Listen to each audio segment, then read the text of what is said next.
할렐루야. 하나님께 영광을 돌립니다. 기도합니다. 하나님, 영광과 감사와 존귀가 아버지께 있습니다.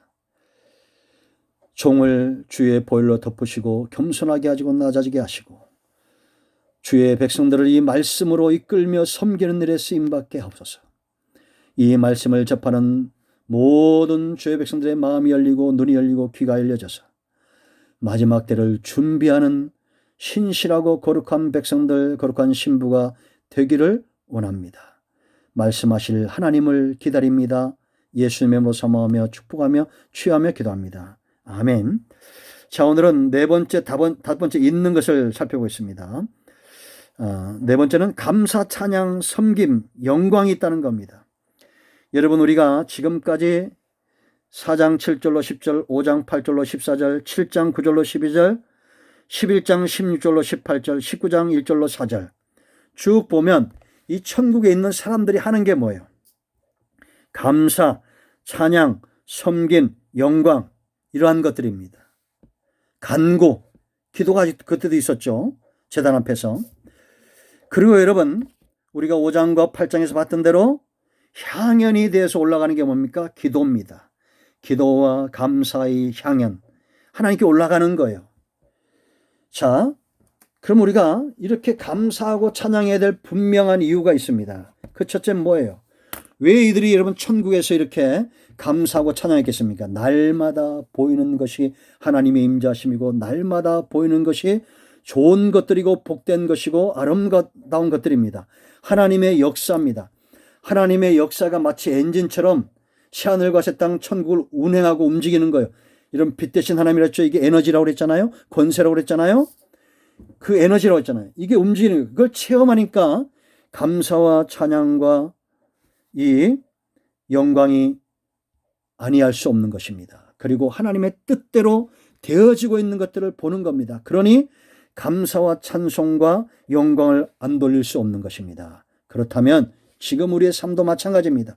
하나님의 나라가 지금 세워져 가고 있습니다.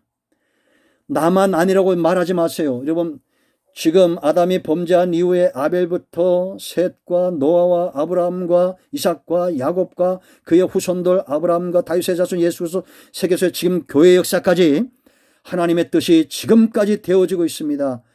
감사하지 못할 이유가 없어요. 오늘 내게 어려움이 있을 수 있습니다. 어둠이 여기 잠깐 머물러 있을 수 있어요. 그러나 세상 곳곳에 하나님이 일하심이 여러분 보이잖아요. 안 보이십니까? 우리 교회도 마찬가지입니다. 하나님의 일하심이 보여야 됩니다. 이 코로나19 가운데도 하나님의 일하심이 보여야 돼요.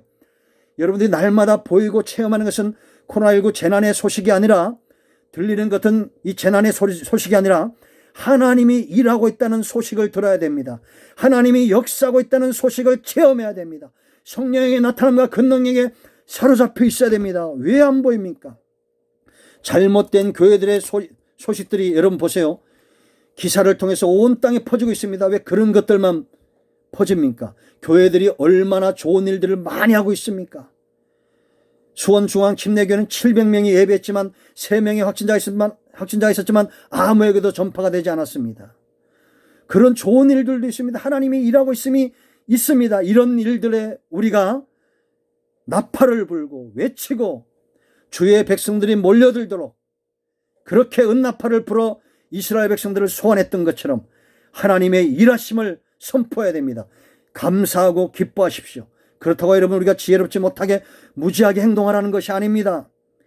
우리가 여러분 500명씩 1000명씩 모여야 그곳에 하나님이 함께합니까? 아니잖아요.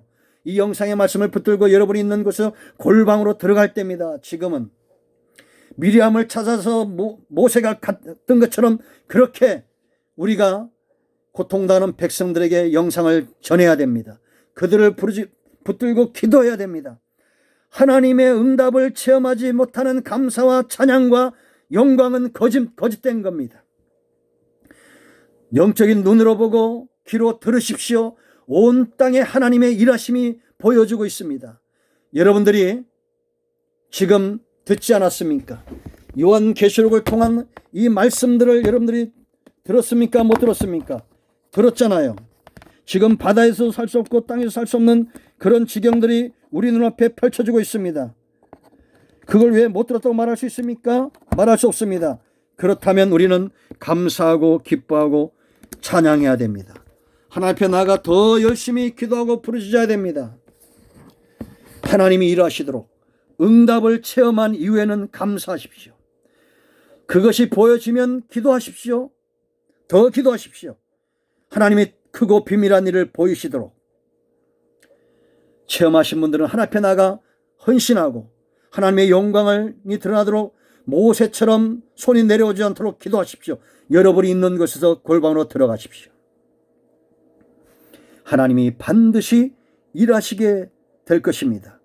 감사와 영광과 찬송은 하나님 나라에 있는 특색입니다. 우리는 지금 그 나라를 살고 있습니다. 아니신 분들 있습니까? 우린 대한민국에 살지 않습니다. 하나님 나라에 삽니다. 기도의 향연이 지금도 하나님 나라로 올라가고 있습니다.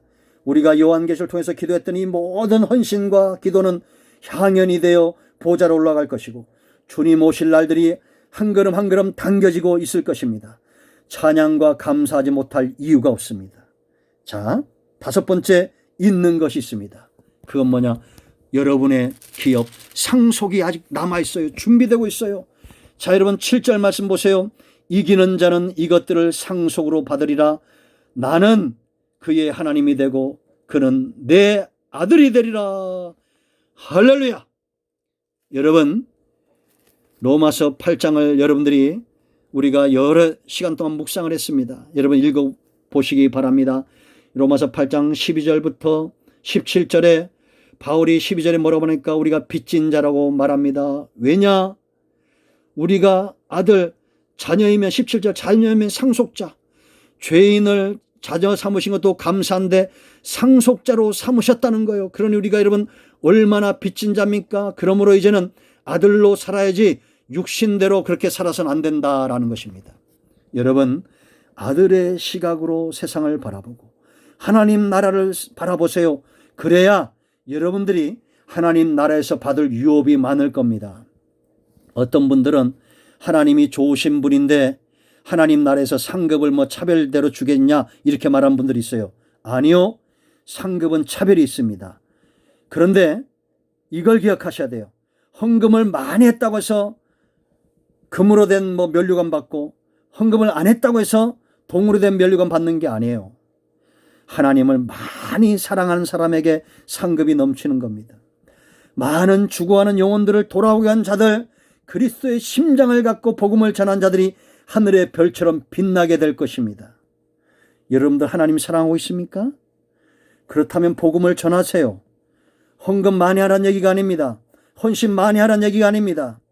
우리가 잠자기를 좋아하고 게으르고 나태하면서 물론 예수 믿으면 그런 사람도 구원을 받습니다.